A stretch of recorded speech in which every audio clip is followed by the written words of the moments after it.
These were the terrifying scenes inside, as Hamas gunmen recorded themselves moving freely through the gardens of Israeli home.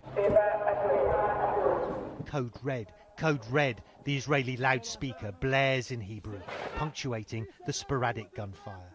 But while hundreds of Israelis were killed, some Israeli communities managed to repel the Hamas gunmen and save lives.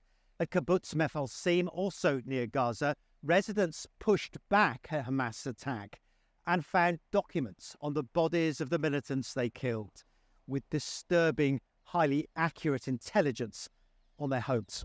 Including precise numbers of armed guards there. Regional Defence Force, at least 20 residents, one document reads, and 10 soldiers. They knew basically the size of our security team. They knew about other 3 or 4 entrances to the kibbutz. It sounds like they knew everything. They knew everything. Where the generators are, they knew where the armory is. They knew about rural roads around the kibbutz. Security footage shows how Hamas gunmen killed an Israeli outside the kibbutz gates before being repelled. Even with detailed intelligence on their targets, not every Hamas objective was achieved. Nearby Kibbutz Saad wasn't even attacked, although we now have documentary evidence that Hamas intended to inflict the maximum possible human casualties there and to hold hostages.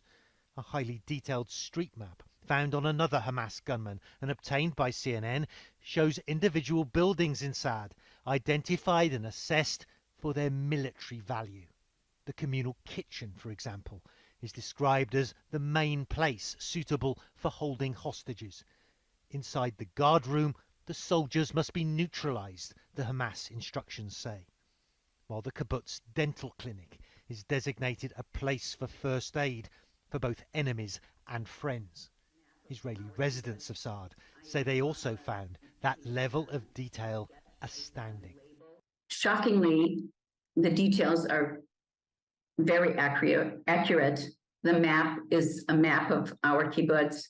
It's very accurate. It's horribly accurate. If they'd have come to your settlement, they would have known exactly where to go, exactly where to cause the most damage. Yes, and we now see that their goal was to take hostages, including children.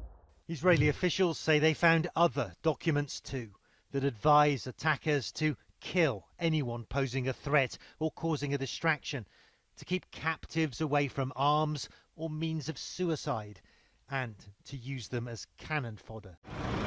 It is a dark turn, even for a group seen here parading before the attacks, that's come to symbolize the uncompromising face of Palestinian resistance and violence against Israel.